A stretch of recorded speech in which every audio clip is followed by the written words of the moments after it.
Reggae Boyz fans, hello, good evening, good afternoon. Hope you all are doing well. It's hours, a mere hours before kickoff. My name is Simon Preston, and that man over there is Mr. Blake. Now, before he explains all of his antics and exactly why he has on a mask remotely and why he's waving his rag in the air, Mr. Blake told me before going on that he had to do his makeup. The last person that spoke to me had said that was Tiffany Cameron. And that was a young lady. She inspired me. A nice young lady, in fact, but she inspired you, really. Go watch the video. I You don't like that it has less than 1,000 likes. Support the females. Big up the reggae girls. She's a nice girl, isn't she? No comment. Lovely young lady. You can agree, you can agree. Sure. We're talking about the interview. We're talking about the interview. A lot of content on this week, to get your reaction on the Tiffany interview. Trinidad being eliminated from World Cup qualifying. Gone are the days of Ian Porterfield. Sunderland defeating Leeds United FA Cup final 1973. Trinidad out of World Cup qualifying. The Soca Warriors. Seems like they're in a bit of a lockdown. And a man from the Northeast. You know that they are our rivals, right? Yes, they are. No love lost. I'm not disappointed. I feel no sorry for them at all. I'm not sorry for them. They deserve what they get. Dance hall can't stall. Dance hall can't stall. Dance hall can't stall. What them really have over we have more Miss World titles than them. We have more Miss Universe than them. We have 3 million people. Them have 1.5 million. What them really have over us? Oil, mate. Other than that, nothing. And Simon, I was telling somebody, oil can be a blessing or a curse. It can. Because Trinidad had so much oil, the Republic of Trinidad and Tobago, the land of the Soca Warriors, they never traveled to England because they were happy with the high per capita GDP. You know that. Mm-hmm. Moolah. Right. And so Trinidadians had no reason to travel to the United Kingdom to seek to make a better life because they were awash with cash. Mm-hmm. So what did that mean? There are not a lot of Trini babies in the UK and not a lot of Trini ballers.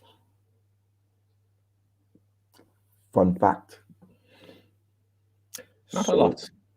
I don't expect to see them being a football powerhouse for a long time to come. Meanwhile, we have the baby making factory in the UK. And at the end, I might drop a tasty morsel. Been hanging around the academies, mate. There are a few players who have a few kids. Be careful how you diss the ball of them, because we might need their kids. 2020, 30, 2034. Yeah, I would say for the next 2 decades, we're in good hands. Yeah, but we have to deal with the fathers right. Because make a friend before you need a friend. So there are a couple of footballers who have kids who are on the 13s and on the 15s who will be ready for the next cycle and certainly the 2030 cycle. So I asked the GFF to deal with their parents right before we lose some more to England because of relationships. Let's build relationships and make relationships with those in the diaspora. So Trinidad out, shock horror die. Congratulations, Bahamas, my friends over there, Valron, Dr. Grimes, family. This is up there as one of the biggest surprises in Concacaf qualifying. Barbados 2, Costa Rica 1 in the year 2000, and 21 years later, a team that has a goalkeeper that is a policeman, a team that has a postman as a central defender, a team that has an engineer as a central defender, went out there, took on professionals from England, Belgium, Holland, Greece, the United States, and held them to a 0-0 draw. That, my friend, is football. The beautiful game. And that's why they say football is played on the pitch and not on the paper. The ball is round, my friend Simon. So, yeah. So here we are TNT today. TNT out. Lots of wallopings this weekend. 10-0 and congratulations, Haiti. I watched that walloping. My friend Omar Edwards over there at TCI. Yeah.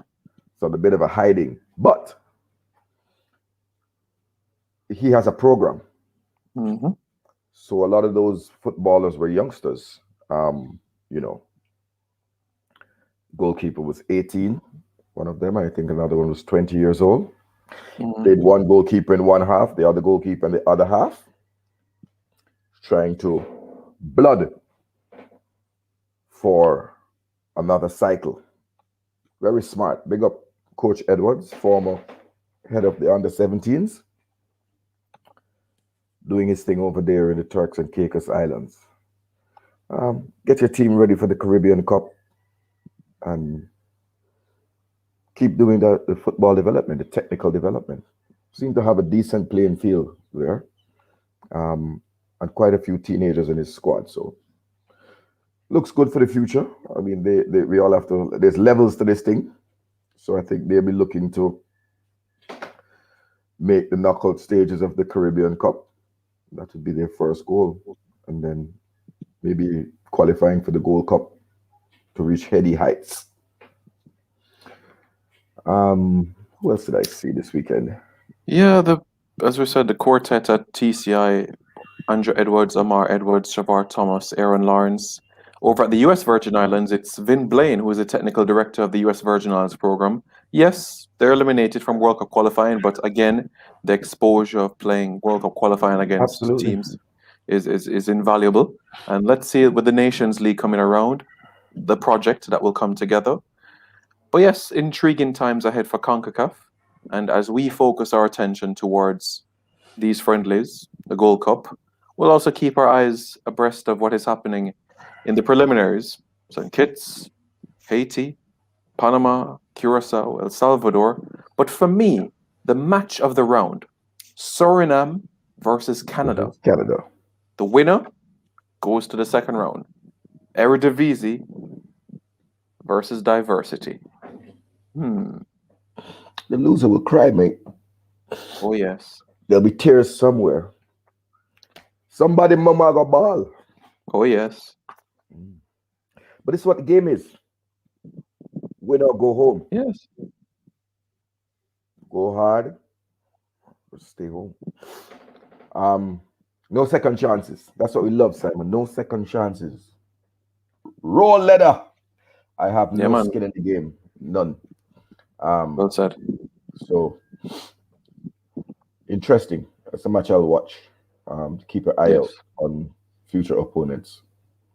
But very good. Meanwhile, I saw you, Simon, aka James Bond. In Jamaica, we have to ask a question. Is Simon a secret agent? Is he really Mr. Bond, masquerading as a reggae boy fan, but deep down singing Britannia Rules the Waves? I saw him with his England scarf. Where do you get that from, mate? I don't have anything from England here, except a piece of the accent. I got it from Wembley, mate. Questions have to be asked. Okay. I'm all ears. People, put in the comments, should Simon serve a one-match suspension for wearing an England scarf? Is Simon a secret agent, a double agent? Has Simon been working for the FA? The English FA. Is Simon and Garrett Southgate cousins? These are the things we need to know, people. Oh, you're letting the cat out of the bag there, aren't you? Oh dear, oh dear. It's not a good look, Simon. Don't do it again. It's called. Don't do it again. And You see, we have to look out for our own, and if we're going to look out for our own, we have to think about. oh, so you're looking out for Garrett Southgate, your family. Okay, good. In the meantime, they played out a dour, drab 1-0 victory with a penalty by Marcus Rashford. Mate, it was against our bogey team. We haven't beaten Romania since you were born, so they're our bogey team. We rarely beat them. It's football day, mate. Nice apple cider. Mm. Got me mask on, as if I was going to a stadium. But also, I'm going to hide my identity because. Oh, I thought. Okay, I thought you were in Osaka, going to the game, or Kobe. No, I'll be going to the games in Orlando. Nah, miss me.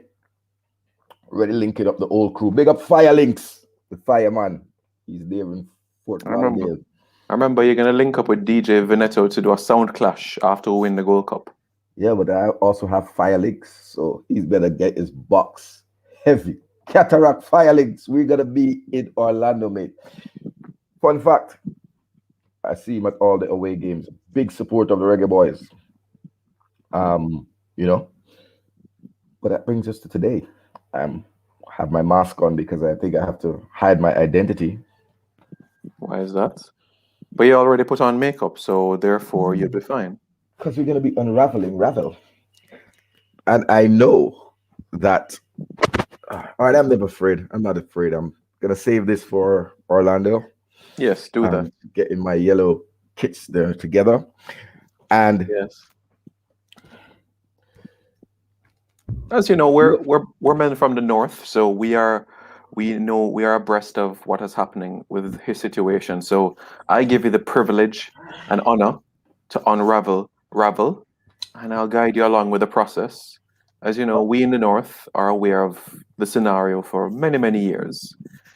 And I know it's an interest deep to your heart as well, as much as mine as well. So I look forward to this discussion. Wonderful. So I start with a disclaimer. The views on this side of the Pennines do not reflect the view on that side of the Pennines or that of reggaeboyscommentary.com. I understand that your Mancunian brethren Ravel watches this program from time to time. I hope he gets himself together. West side. You have east side, mate.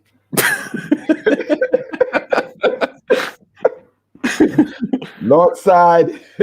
We both north side, aren't we? Yeah. But I think for a player blessed with talent, born with talent, what has happened to his career is a shame. And we'll examine some of that. But today I'm going to attempt to remove a bit of the emotions. And I say to you, Simon, and I said in another forum, these two games are really how things have worked out. Right. Now all about Ravel.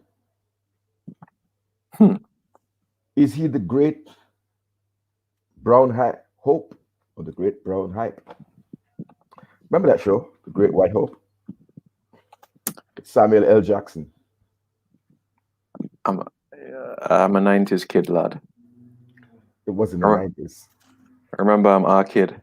Oh, you're a kid, mate. So, a lot will be resting on the 28-year-old shoulders of Ravel Morrison. Prove to the Jamaican people if their faith in you is not misplaced. Use these two World Cup qualifiers to repair your brand and a stepping stone to getting a permanent deal with the club. I'm playing club football. I must admit that, as persons know, I am not an admirer, but we all have our choices to make. We have our favorite players. I go down the line. I like Shorty Malcolm, 98, Ian Goodison. Those were who I cheered for. Rudolph Austin, Willery Wolf, Interesting. Omar Ratty Daly, Marlon King. General. Those are some of the players that when I shout, my throat gets dry and I have to take a swig. Remember the good old days in the North? We used to be in a pub before we went to a match. Anything else would be blasphemous and uncivilized. All for the days where the world opens up so we can do this the right way. But I have an eclectic blend of players that I like and follow. And I certainly have a lot of time for Adrian Mariappa. He's been a rock at the center of our defense. I'm taking a little shine to Shamar Nicholson in recent times. Want to see him grow and develop. And of course, in the English league, Calvin Phillips is my general at Leeds. The boss. Patrick Bamford. Got a lot of time for that boy, mate. Good lad. Good lad. All right. And in and around, my admiration for Anthony Grant is well known. The judge there at Swindon Town. Let's see where he lands next season. So I have an eclectic blend of players. I like hard work. I like graft. I like players that leave everything on the pitch. I don't like these fancy dandies, these Nancy boys, Prima donnas. The prima donnas and the privileged. Not my take. And I certainly don't like players that don't put the ball in the back of the net with all the antics and tricks, which are fine for the gallery and harken back to a time when Jamaica fell in love with the Brocky Bulls, but we weren't scoring many goals. So you won't find those players on my list like Mesut Ozil, Carlos Valderrama, Jeremy Hugh. Those won't be on my Christmas list anytime. But they're needed because sometimes you need a player to unlock a tight game, operate in tight spaces. The question is Ravel Morrison this player? Is he going to break our hearts? Or is he going to lead us to the promised land? What's your take, Simon? Is he going to lead us to the promised land? He certainly has the ability to do so. Is he a prima donna? No. Ravel, look, everybody has a story. Every human being has a story. And I am by no means trying to create an excuse for this young man. But he has endured some serious, serious challenges. And unfortunately, when he needed an arm around his back, around his shoulders, it wasn't there for him. When you grow up in an area like Wythenshawe in Manchester, you can easily fall into the wrong crowd. Bad associations spoil useful habits. And sometimes it's not his fault. You want to do what's right. You want to be disciplined. But in order to show that you're not stuck up, you're not an introvert, you associate with your peers, your neighbors, and unfortunately, it puts you down a wrong route. The good news in all of this, he's 28, he's not 38. I'm by no means expecting him to give us 50 caps, 60 caps for Jamaica. I'm only asking for 14 games in World Cup qualifying. 14 games at a decent standard. That's all I'm asking for. Can he be that key to guide us to the promised land? Well, the evidence is there in the pudding. What we saw in Saudi Arabia was more than enough evidence for me that he can deliver. He has the ability. Absolutely not a question at all. The ability is there. The ability is there. And once this guy does not have that reoccurrence of his ankle injury, and fans are at the office, you're going to feel an earthquake. You're going to feel an earthquake on the Richter scale of above 5.5. The second coming of Tapa. Are you ready? I thought you were going to go down that rabbit hole.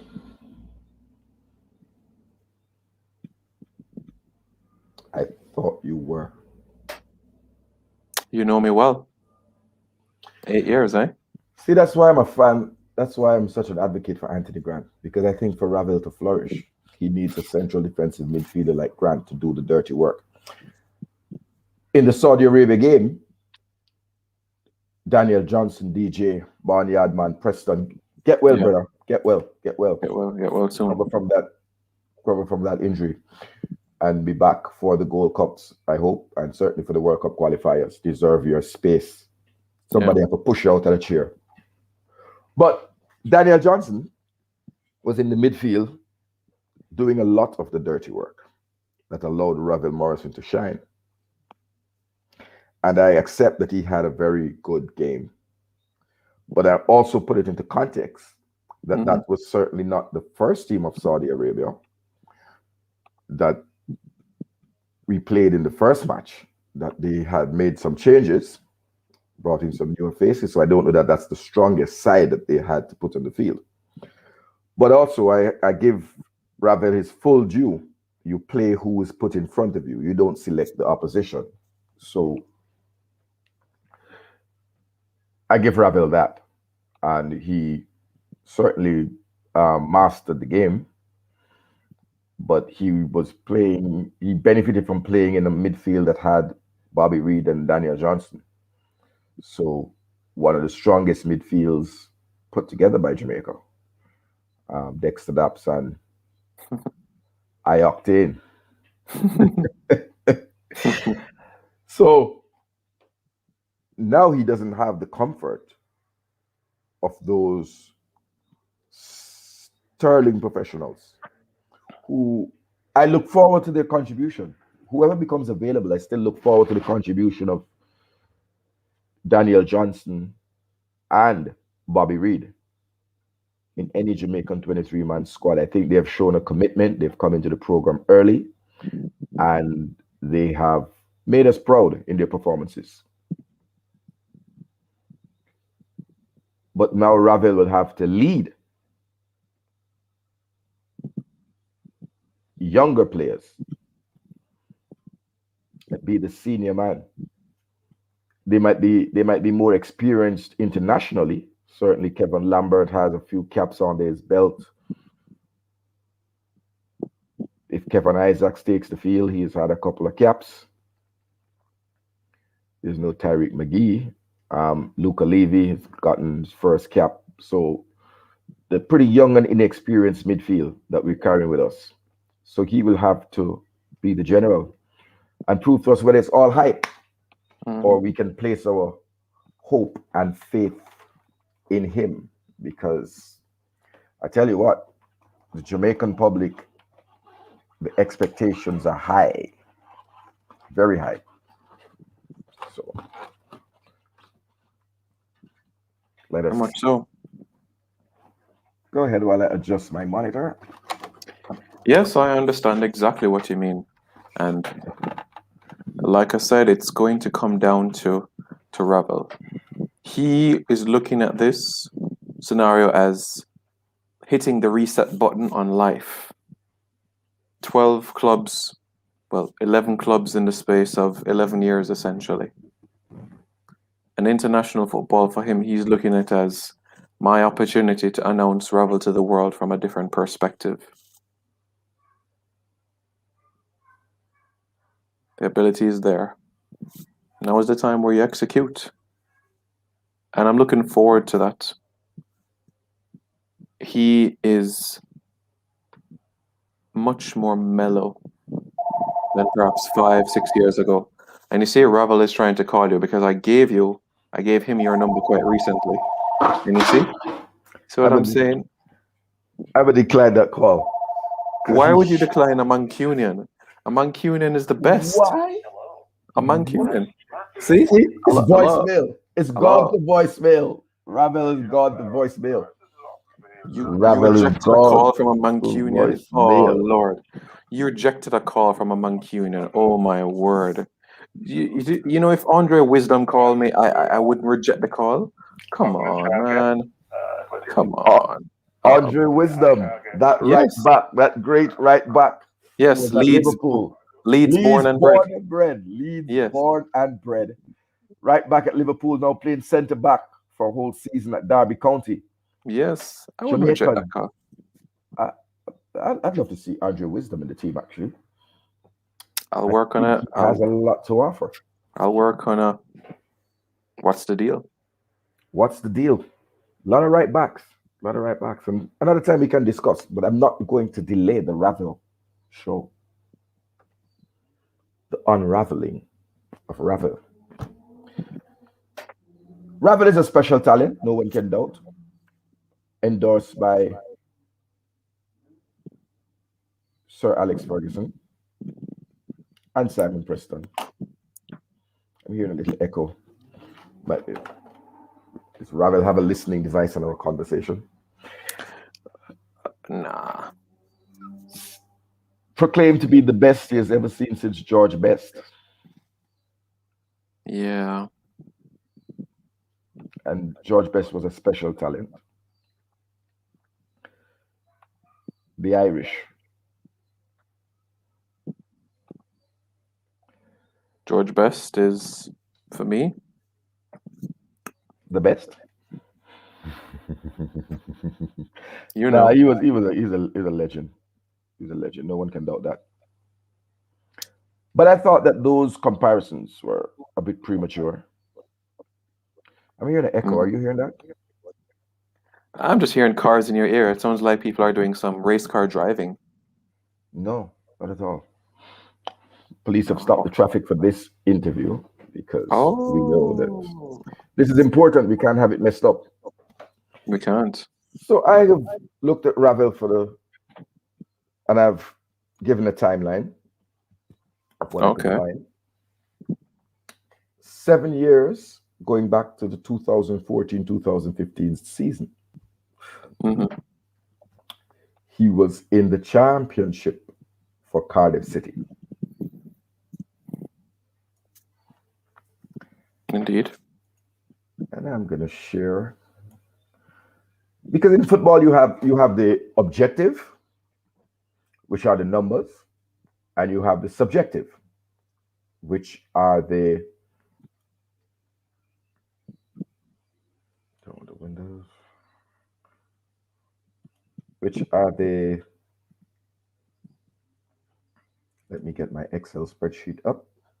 Mm-hmm. How do I share my Excel? Share with you.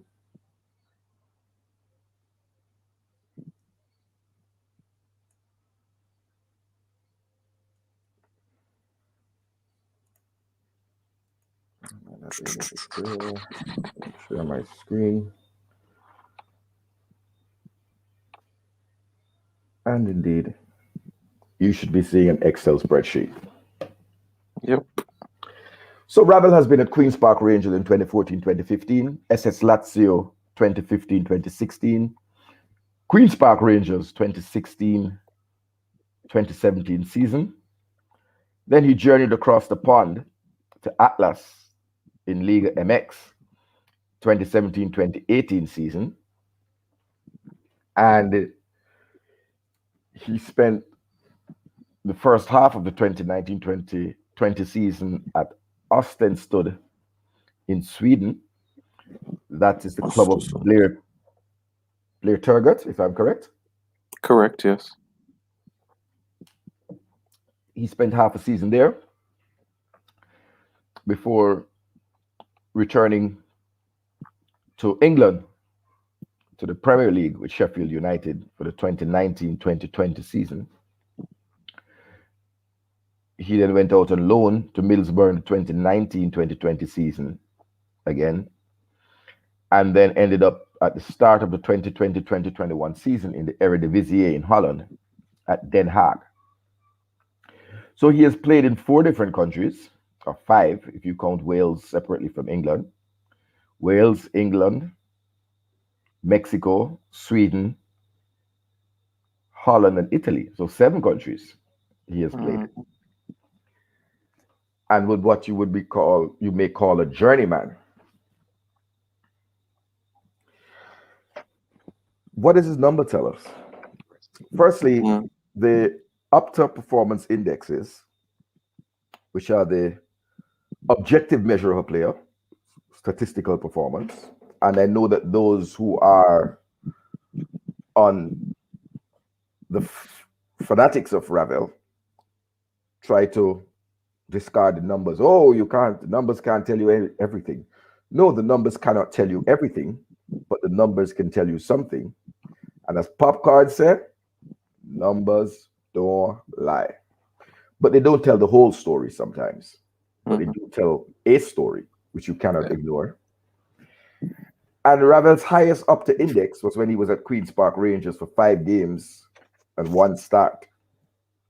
And that was 86. And he had a wonder game for that game. But apart from that, his Opta index of 21 when he was at Den Haag, 45 at Middlesbrough, 17 at Sheffield, 10 at Ostentad, 10 at Atlas, 20 at SS Lazio, and 7 at Cardiff City. Sorry, 0 at Cardiff City. 7 games and a 0 Opta index.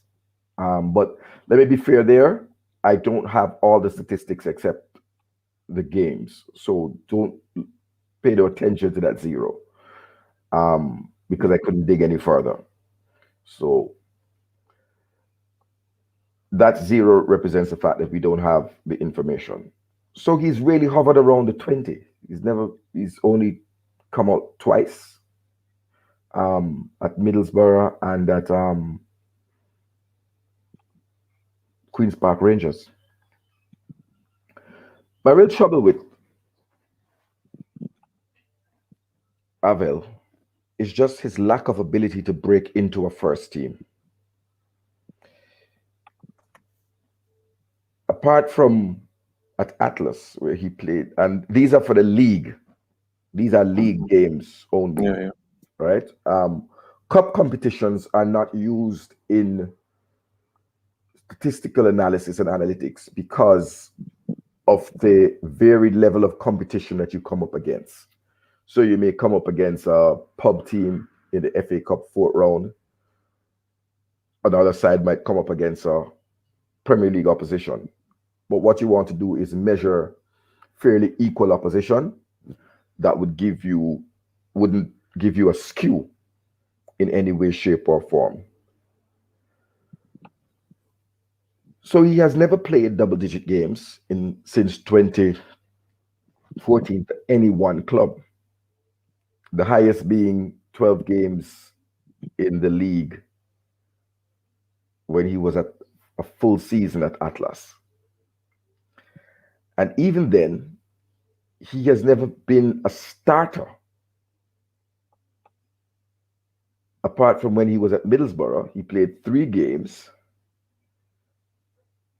for the half of the season and started the 3 games. But everywhere else, in Mexico, he only started 4 of 12 games.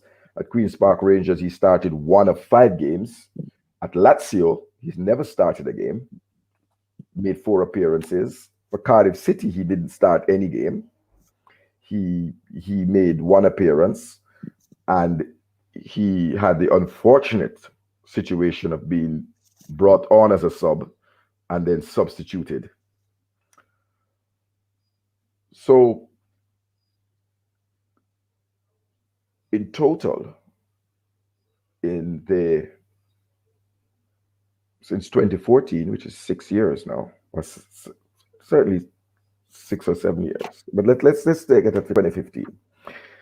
So since 2015, 6 years ago at Lazio, Ravel has not played 1,500 minutes of football. He played 131 minutes of football at an average of 33 minutes a game at Den Haag in the last season. He played 260 minutes of football, an average of 72 minutes at Middlesbrough. He played 12 minutes in total at Sheffield United in the Premier League, where he only played one game and came on as a sub. So he played 402 minutes in Ostenstad at 67 minutes a game, 4 starts.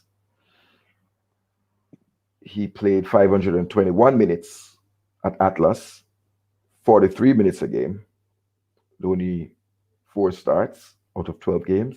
Played 112 minutes at Queen's Park Rangers at 24 minutes a game. And SS Lazio, he played 60 minutes in total at 15 minutes per game. Those for me, I would say, Simon, are not the numbers that fill me with the greatest confidence. What is your take? I understand. I understand exactly where you're coming from. But the unfortunate, well, not unfortunate, but the interesting thing about is that you have some football players that have a nomadic club career, but when they're on the international stage, they just turn into absolute beasts. Miroslav Klose had scored 3 goals at Bayern Munich one season. He comes to the World Cup, and it's bang, bang, bang, bang, bang. Ryan Johnson might have scored 1 goal at San Jose Earthquakes. But come the Gold Cup and Caribbean Cup, it's bang, bang, bang, bang. It really depends on how he's utilized. You mean beating up an inferior opposition in the Yes. Caribbean Cup? Yes, sir. Yes, sir. Oh dear. Yes. Oh dear. Oh dear. My fair point is that you have some individuals that use international football and raise their standard. Play better for club, play better for country than they play for club. Correct. Olivier Giroud might be one. That is one indeed. Paul Pogba. Paul Pogba certainly does have a better record for his country than club. James Rodriguez, of course, comes to mind for Colombian international. So there are some players who adapt to the international game like fish to water. And let's hope this is the case for Ravel and he's able to give us more.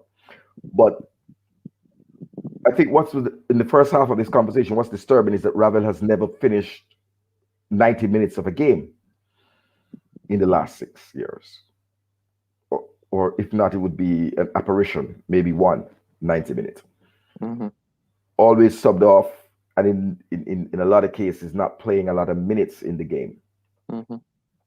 And so there have to be question marks because we are talking about different coaches, different systems, different cultures, and each having the same result.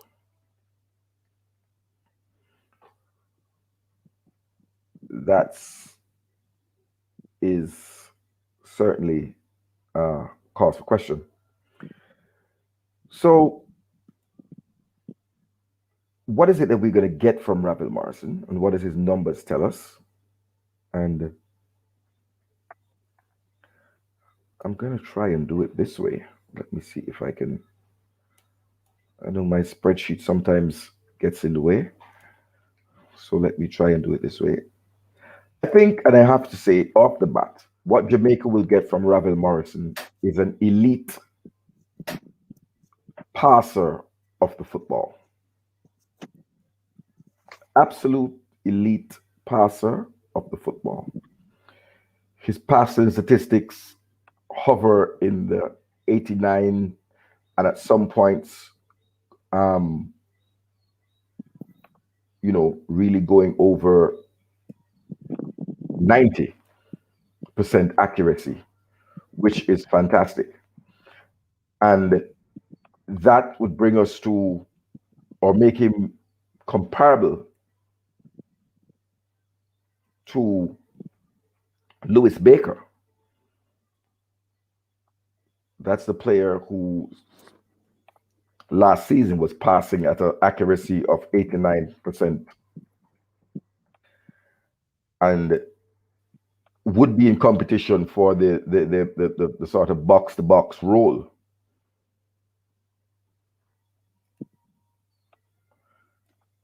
Right. What's your take comparing him to Lewis Baker? The situation with Lewis Baker is basically this. Lewis is more, I don't want to say industrious, but I would say he's an individual that pops up everywhere, box to box in a sense. He's willing to shoot from long range. You'll see him on the left, you'll see him on the right.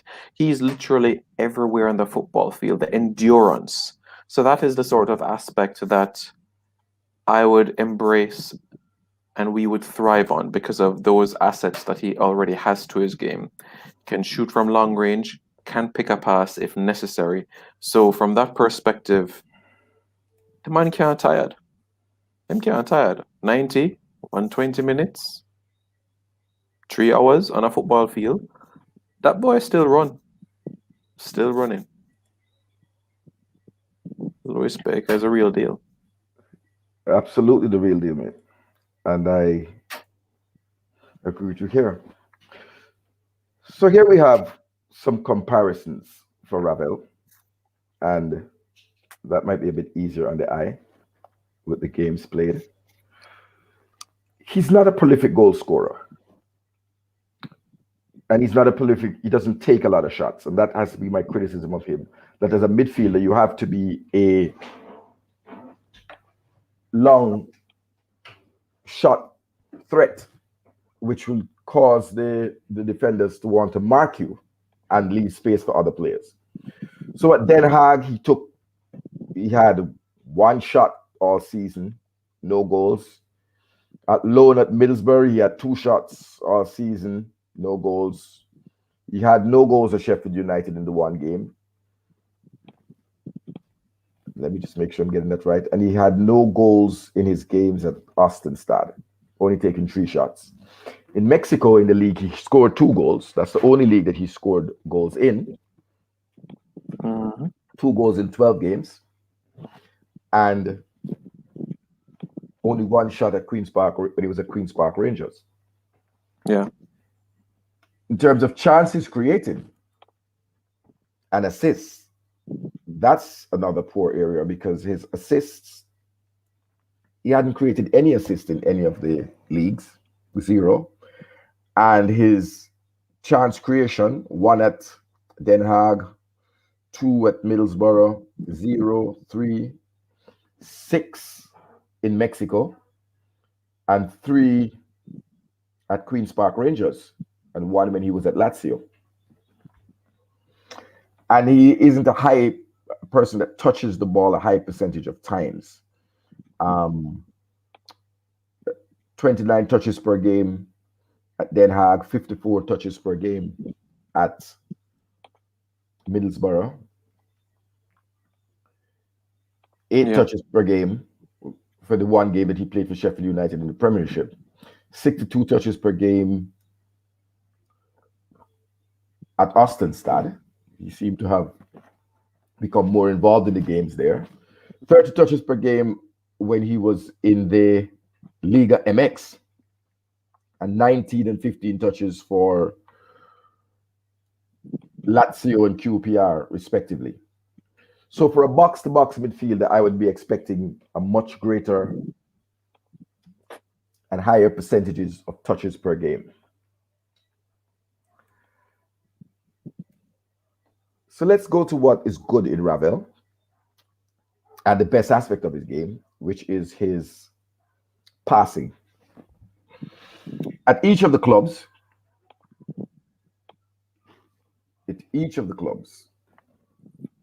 Ravel's passing accuracy, 87%, or 88%, sorry. Certainly at, Hello, viewers. that would be Den Haag. Mm-hmm. 88% again, 89%, 75% was the lowest that we could see, that was at Middlesbrough. And then when he was at Sheffield United for that one game, he had 83% accuracy. So I would say he is an elite passer of the football, and which might hark some people back to being an upgrade, in my view, of Jermaine Hugh. For those of you who have been watching Jamaican football, Jermaine Hugh of Harborview, who was the pass master, but didn't do a lot of work.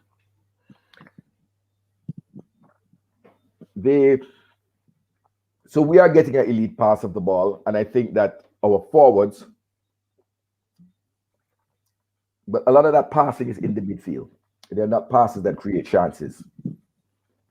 So whomever the attacking midfielder is still expected to shoulder a lot of the burden of getting the ball to the forwards. Ravel is not a high tackling player. He's 8 tackles at Den Haag, 0 tackles at Den Haag, and at Atlas he had 8 tackles in his 12 games, 11 tackles over there at Ostenstad when he was at Ostenstad, and 6 tackles when he was at Middlesbrough. I think you're getting the picture that he's not tackling in the midfield.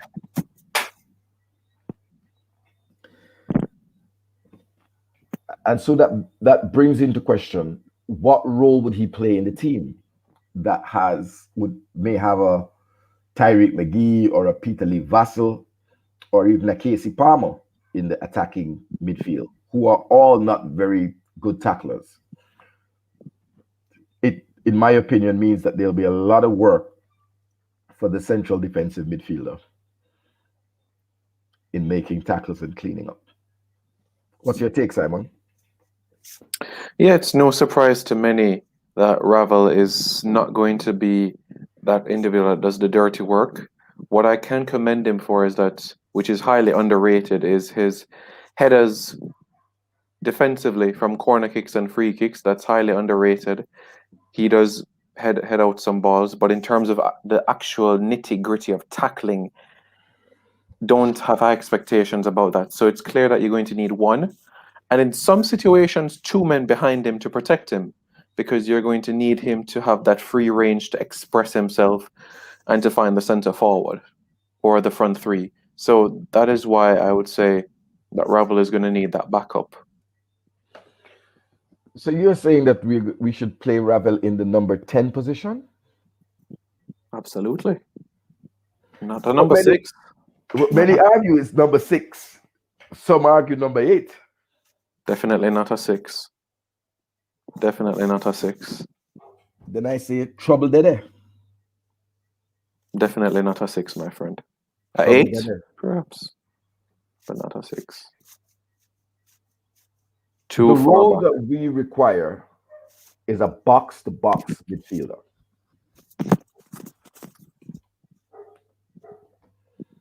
And so Simon Preston, on the 6th of June, is handing the creative reins to Ravel Morrison in that number 10 role. I, Simon Richard Latham Rupert Preston, hand over the reins to Ravel Morrison of Withenshaw, Manchester, born Unattached. 1993. Born Ravel 1993. Morrison unattached. You see, Ravel Morrison unattached, and he needs to get attached. Don't worry. Everything in life is time, Everything in life is time. You don't get a girlfriend overnight.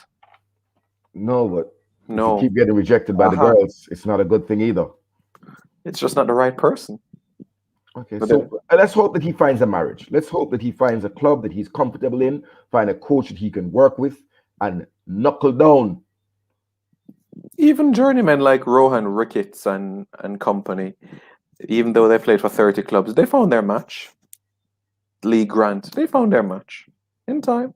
Lee Grant, the journeyman. Lee Grant spent many a season at You know what? Stoke and many a Uh, season at year and a Derby. half.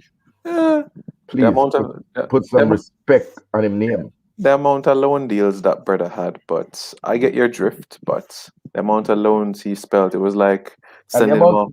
the amount of shots he stopped against Yes. Manu, and then you just decided to buy him and put him on the bench so he wouldn't affect you anymore in the Premier League.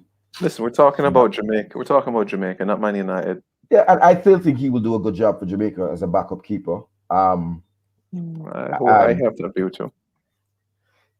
I there's think he that could be. I think he could be the team mascot. Absolutely. mascot. Yes. You are saying that a player that was in the 23-man squad of the Champions League final, Europa League. Final. Europa League final, Europa League final. Sorry, I was giving you status above where what you deserve. Oh, thank you. Freudian slip, for which I must Sure. pay. Blame it on the apple Leeds. cider. Leeds. Blame it on the cider, mate. You're saying that a player that was in the squad on the bench for the Europa League finals is only good enough to be a mascot for Jamaica. Take that back.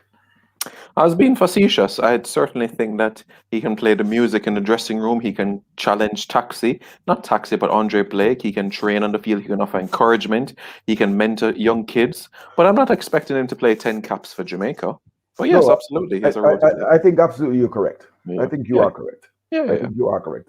Able backup that if things should go wrong, you know that you have a safe pair of hands behind there. Yeah, man. The mascot thing was just a joke. Yeah, man. I know, my brother. Yeah, so man, Ravel does have a question mark about holding possession of the ball. His ball recovery in the clubs, and when we speak Den Haag, Middlesbrough, Sheffield, we go down in that line, starting from the most recent club. His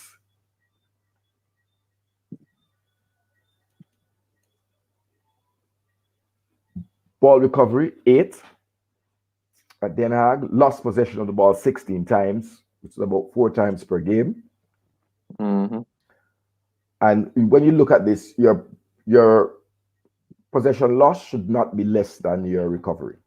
That's always a question mark. 15 times recovered the ball, lost the ball 39 times for the season at Middlesbrough, 13 times per game. That was a record high in the championship. That speaks to a player who's been dispossessed a lot, losing the midfield battle, being muscled off the ball. 2 times lost the ball in that one game that he played for Sheffield United in the Premier League. He recovered the ball twice. Lost possession 9 times per game. That's 56 times in total in Liga MX. And 6 times in Ostenstad, and 6 times per game in Atlas. Now, are you entrusting in the opposition third a breakdown of the attack with a player that is muscled off the ball or whose attempted dribble is broken up? Do those numbers concern you? Especially that in the previous season, in the 2019-2020 season, he was losing the ball at the highest, which was 13 times per game. You see, I don't mind my creative players losing the ball because I know they're trying to make something happen. If my holding midfielder is losing the ball now, then I have a problem with that, or my central defenders. But if my creative players are actually trying something, I'm not going to kill them. I'm not going to kill Ravel. I'm not going to kill Dexter Daps. I'm not going to kill Shamar. I'm not going to kill Blair Turgott. I'm not going to kill Andre Gray. I'm not going to kill Rolanda Aarons. I will beat Kevin Lambert if he does that. I will beat Anthony Grant if he does that. I'm not expecting it, but those are the players that I would put the blame on. But Ravel is trying to make something happen, like Bruno Fernandes, like Alioski, like Rafinha. They're trying to make something happen. Trying. Leads. I want a player in which the attack does not break down. Because when an attack breaks down, you leave yourself susceptible to the counter attack. Mm-hmm. And so I'm not comfortable with players who lose the ball. I like to possess the ball. I believe in the philosophy of Rene Simoes that said that if you have possession of the ball, the opposition can't score. Mm. When you turn over possession, it's a dangerous thing, mate. Very dangerous thing. And I'll be keeping an eye out for that in these two matches. And I'll be very critical of a professional midfielder that loses the ball at an unacceptably high rate. So I have a concern that turnover of the ball and possession could leave Jamaica susceptible to a counter attack. In terms of his defensive work, he doesn't do much defensive work. One clearance in the last 3 years. He had 7 clearances at Austin Stad, 2 at Liga MX. No blocks. He's had 3 blocks in the last 6 years that we have on the review. He's had a couple of interceptions. He had no interceptions at Den Haag. He had 8 interceptions at Middlesbrough, 8 at Austin Stad, and 3 at Liga MX. He's not a tall lad, so his success in aerial duels is not high. He had a 56%. That was his best season. 56% of his duels when he was at Austin Stad. But and 50%. Well, he played 2 matches there for Queens Park Rangers. Sorry, SS Lazio. But generally hovering in the 20s or 0, like losing all of his aerial battles. He lost all of his aerial battles at Den Haag, lost all of his aerial battles at Sheffield United, lost all of his aerial battles at Queens Park Rangers. And the funny thing about that is that's in the championship. That's when you're playing against those bigger, more bulkier midfielders. So he seemed to enjoy his time in Mexico with the smaller Mexicans in Central America and over there in Sweden, but didn't have much joy in the championship, Simon, against some of the bigger defensive midfielders. In terms of ground duels, he hovered around 50%. He's hovering around the 50% mark. 50% in Den Haag, 54% at Middlesbrough.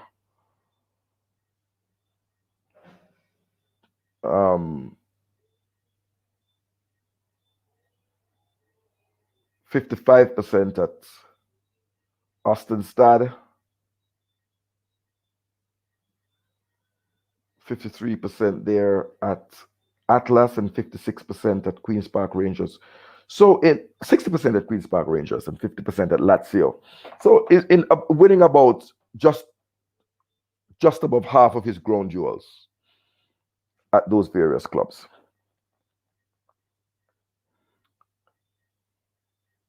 In terms of being fouled, he was in the last 3 years, he's not attracting a lot of fouls. Only 4 fouls, and in 2 of the clubs he wasn't fouled any at all. At Austin Stad and at Sheffield United, he wasn't fouled any at all. And it was only really in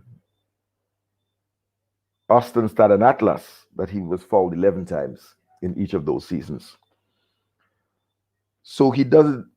I prefer to see a creative midfielder that gets fouled at a lot higher rate, which would give us an opportunity at direct free kicks, indirect set pieces in order to score. And so I'm not happy with that. I would want my number 10 to be attracting a lot of fouls. I don't know if that means that he's getting away from a lot of players, but then the loss of possession does not suggest that. So it suggests he's being tackled cleanly, and a lot of those possession lost are not ending up as fouls. And of course, he's a player, he's fairly disciplined. He's only had 4 red cards in the last 6 years, so nothing to speak about there. So there you have it. Mr. Blake, as usual, really, really appreciate you unraveling Ravel as you named it. It was really, really, really encouraging, and big game coming up tomorrow, as you know, 2:00 in the morning. I hope you have your alarm set and we get set to cheer on the boys. It's not tomorrow, mate. 6 hours. Oh, yeah. 6 hours. Don't go to sleep, Reggae Boys fans. Don't go to sleep. Yeah, that's right. Because we let's watch the Tiffany Cameron video. Let's watch the Jamal Jarrett video. Watched all the content. Yeah, 6 hours will fly. Easy. It will fly. Yeah, man. No rest for the wicked. Yeah, watch a Tiffany Cameron video. Eternal Father, bless our land. Guide us with thy mighty hand. Keep us free Oh, it's not from God Save the Queen? evil powers. Be our light through countless hours. To our leaders, great defenders, grant true wisdom from above. Justice, truth, be ours forever. Jamaica, land we love. Jamaica, boom. Jamaica, boom. Jamaica, land we love. Go, Reggae Boys. Give them hell. I think that's a perfect way to end this video.